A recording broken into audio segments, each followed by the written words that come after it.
देखिए, आज के इस नए वीडियो में हम लगभग 20 से 25 क्वेश्चन देखेंगे जो कि मोस्ट इम्पॉर्टेंट क्वेश्चन है।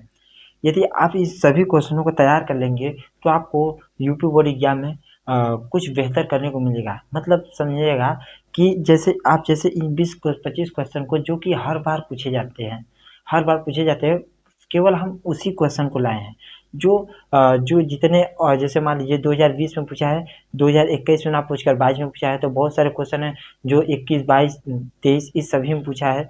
उन्हीं क्वेश्चनों को हमने लाया है। तो ये 25 क्वेश्चन को आप लगभग कर लीजिएगा और आपका कुछ न कुछ जैसे 50% लगभग आपका कंप्लीट हो जाएगा, समझिएगा।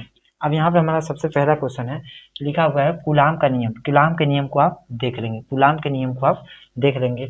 उसके बाद हमारा है अक्षीय स्थिति पर विद्युत क्षेत्र की तीव्रता, ठीक है, इसे आप देख लेंगे, विद्युत क्षेत्र की तीव्रता अक्षीय। उसके बाद निरक्षीय का भी देख लीजिए, निरक्षीय स्थिति पर विद्युत क्षेत्र की तीव्रता। ये लगभग 5 नंबर में क्वेश्चन आते हैं, ठीक है। ये पूछेगा या फिर ये दोनों यदि पूछेगा तब भी 5 नंबर देगा, और एक भी पूछ लेता तब भी 5 नंबर या 3 नंबर में दे देता है। इन दोनों क्वेश्चनों को आप देख लेंगे। उसके बाद हमारा है किरचॉफ के नियम। किरचॉफ के नियम भी आप देख लेंगे, ये 3 नंबर में लगभग आता है, ठीक है। तो कूलाम का नियम देखेंगे। सबसे पहले आप लिख लीजिएगा, यदि आपको ऊपर नहीं दिख रहा होगा तो आप लिख लीजिएगा कूलाम का नियम। उसके बाद लिखा हुआ है अक्षीय स्थिति पर विद्युत क्षेत्र की तीव्रता, इसे देख लेंगे। उसके बाद निरक्षीय स्थिति पर विद्युत क्षेत्र की तीव्रता, इस क्वेश्चन, इन दोनों क्वेश्चनों को आप देख लेंगे। ये मोस्ट इम्पोर्टेंट क्वेश्चन है। उसके बाद हमारा दिया है किरचॉफ का नियम, इसे भी आप देख लेंगे। उसके बाद देखिए, आप इसी क्वेश्चन में आप देख लेंगे 5वां में क्या लिखे हैं, विशिष्ट प्रतिरोध, विशिष्ट चालकता। इन दोनों क्वेश्चन को देखेंगे। ये 2 क्वेश्चन है, ठीक है। ये अलग क्वेश्चन है, विशिष्ट चालकता और विशिष्ट प्रतिरोध अलग, इसे भी आप देख लेंगे। ये जैसे 1 नंबर पूछ लेगा, ठीक है, ऐसे पूछ सकता है 2 नंबर में, इस टाइप से। उसके बाद देखिए, मार्कर चेंज कर लेते हैं। उसके बाद हमारा तीसरा आप ये देखिए, मोस्ट इम्पॉर्टेंट क्वेश्चन। यदि मान लीजिए आपका ट्रांसफार्मर, यदि ये क्वेश्चन फंस गया, क्योंकि 5 से 7 सेट बनते हैं, कितने भैया बनते हैं, 5 से 7, यहाँ पे लिख देते हैं 5 से 7 सेट बनते हैं। अब कहीं आपके सेट में, क्या पता आप ही के सेट में पूछ लिया कि ट्रांसफार्मर की रचना या फिर कार्यविधि या फिर सिद्धांत, कुछ भी पूछ सकता है। इन तीनों में, ट्रांसफार्मर में कुछ भी पूछ सकता है कि रचना, सिद्धांत, कार्य, मतलब जो कार्यविधि है, इसे, इन तीनों में कुछ भी पूछ सकता है। आप ये तीनों लिखेंगे। जैसे मान लीजिए आपका ट्रांसफार्मर पूछेगा तो ये तीनों ही पूछता है, मतलब हाँ, क्वेश्चन दे देगा, उसके बाद रचना कीजिए, सिद्धांत, मतलब क्वेश्चन बड़ा देगा, ये नहीं कि छोटा सा देगा, ऐसा नहीं, बड़ा देगा। बस ट्रांसफार्मर इसे हमने छोटा सा लिख दिया है कि रचना देगा, सिद्धांत, कार्यविधि, कोई भी देगा, आप इसे कर लेंगे। यदि मान लीजिए आपके सेट में ये पूछ लिया ट्रांसफार्मर, तो आपका लगभग 5, कहाँ गया, 5 नंबर आपका कंप्लीट हो जाएगा। 5 नंबर, यदि आपके सेट में ये फंस गया तो 5 नंबर जो है कंप्लीट हो जाएगा। आप इसको देख लेंगे। ट्रांसफार्मर के जितने भी टाइप क्वेश्चन है उसे देख लेंगे, ठीक है, क्योंकि हर एक तरह से पूछेगा।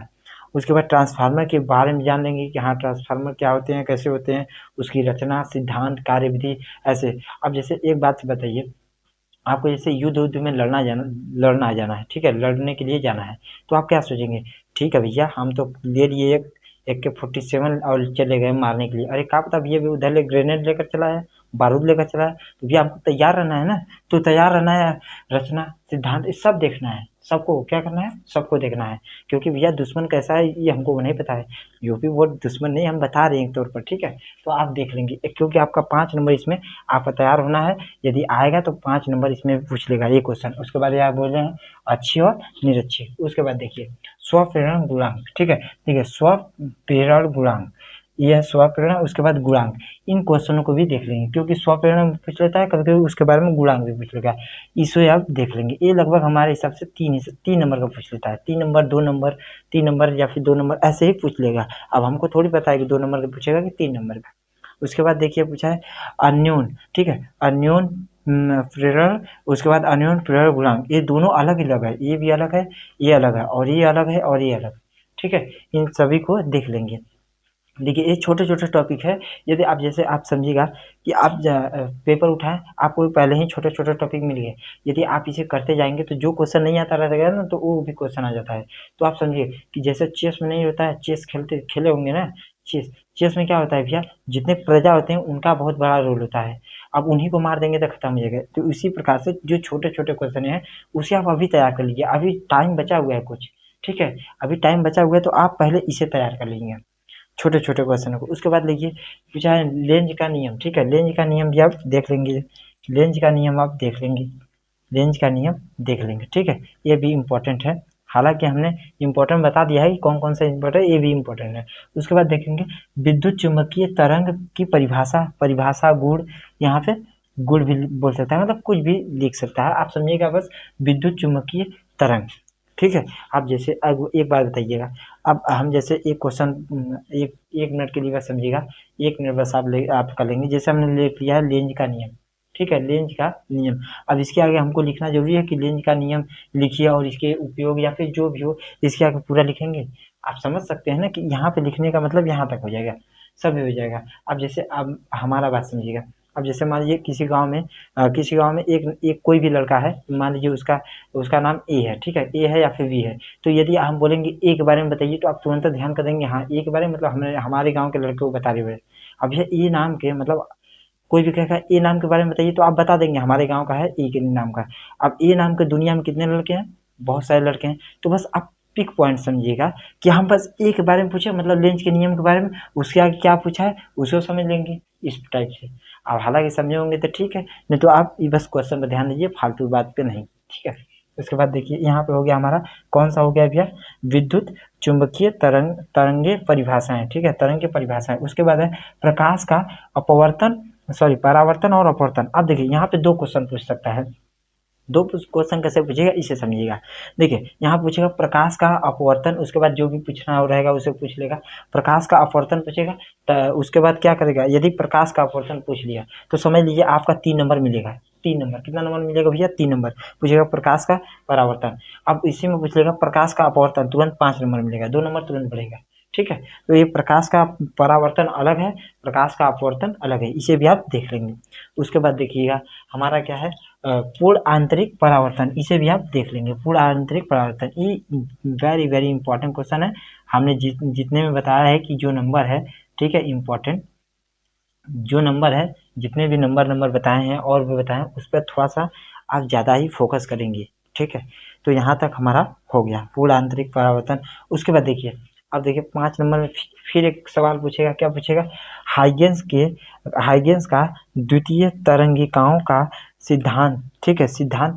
अब इसमें पूछेगा परावर्तन अपवर्तन, इसे भी आप ध्यान रखेंगे क्योंकि ये भी 5 नंबर में अक्सर पूछ लेता है और इम्पोर्टेंट क्वेश्चन है। अब देखिए जैसे कोई क्वेश्चन नहीं आ रहा है तो आप क्या कीजिए ना कि जैसे आप मान लीजिए कोई क्वेश्चन नहीं आ रहा है तो उसे 2 3 4 बार कीजिए। अब हमारा बात सुनिए, जैसे मान लीजिए कोई मैथ का सवाल नहीं आ रहा है, ठीक है, आप उसे यदि 20-25 बार लगा लेंगे ना तो आपको कैलकुलेशन करने की भी जरूरत नहीं होगी, आपके माइंड में छप जाएगा कि इसके बाद ये लिखना है, ठीक है। तो आप इस प्रकार से जैसे हाइगेंस का द्वितीय तरंगिकाओं का सिद्धांत, परावर्तन अपवर्तन, और देखिए हाइगेंस से अब हमने बता दिया कि हाइगेंस का द्वितीय तरंगिकाओं का सिद्धांत और परावर्तन अपवर्तन। अब हाइगेंस से संबंधित जितने भी क्वेश्चन है उसे आप देख लेंगे, क्योंकि आप देखिए जैसे मान लीजिए हम बता रहे हैं कि जैसे कोई भी ले लीजिए, मान लीजिए किरचॉफ का नियम या फिर अच्छी नहीं, मतलब कोई भी क्वेश्चन ले लीजिए।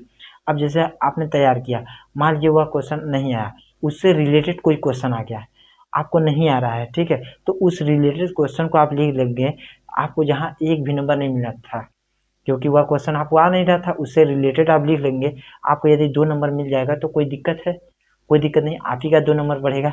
तो आप देखिए हाइगेंस के द्वितीय तरंगिकाओं का सिद्धांत, परावर्तन और अपवर्तन दोनों को, मतलब इसके सिद्धांत में परावर्तन अपवर्तन जो भी है इसे सभी को देखेंगे, ये हो गया। उसके बाद देखिए ये इंपॉर्टेंट क्वेश्चन है, हमने लिख दिया हुआ है।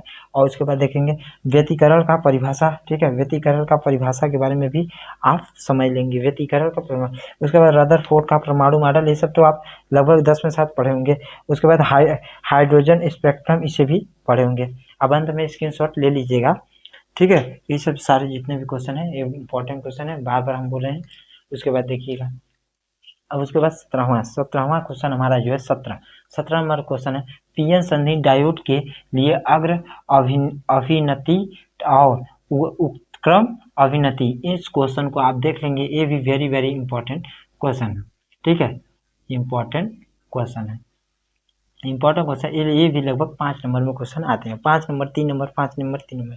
उसके बाद देखिए अब इसी जैसे हमने हाइगेंस के सिद्धांत को चाहते तो पहले लिख देते हाइगेंस का द्वितीय तरीकाओं का सिद्धांत अपवर्तन अपवर्तन, तो 2 क्वेश्चन हो जाता, समझ रहे हैं कि नहीं, 2 क्वेश्चन इसमें भी हो जाता। हम अभी लिखना चाहते तो लिख देते तो हमारा सैंपल भर जाता है। इसी प्रकार से हम और कौन था, और इसी में हाँ जैसे इसमें परावर्तन अपवर्तन तो 2 क्वेश्चन हो जाता है, समझ रहे हैं कि नहीं, 2 क्वेश्चन तो इसमें हम लिख दिए हैं ताकि आप कहेंगे नहीं कि हाँ इस प्रकार से लिखे, चाहते तो हम इसी में लिख देते दोनों को कि पीएन संधि का डायोड का अर्ध तरंगिकाओं और अग्र अभिनति इसके बारे में, ठीक है। तो ऐसे उसके बाद देखिए फिर पूछा है, ये सब मोस्ट इंपॉर्टेंट है, पीएन संधि डायोड का अर्ध तरंग, उसके बाद पूछा है इसके दृष्ट कार्य हो गया, पीएन संधि डायोड का पूर्ण तरंग, इन सब क्वेश्चन है जो तीनों देख रहे हैं किस किस टाइप से पूछा है, क्वेश्चन वही है। अब थोड़ा सा इसका जो आंसर होगा एक ही थोड़ी होगा, अलग अलग होता है, क्योंकि देखिए अब बताइए जैसे हम बता रहे हैं जैसे 2-3 लोग हैं, 1 मिनट पहले इसको देख लीजिए उसके बाद बताएंगे ठीक है, नहीं तो बहुत सारे बच्चे जो है जो वीडियो है इसे छोड़कर चले जाते हैं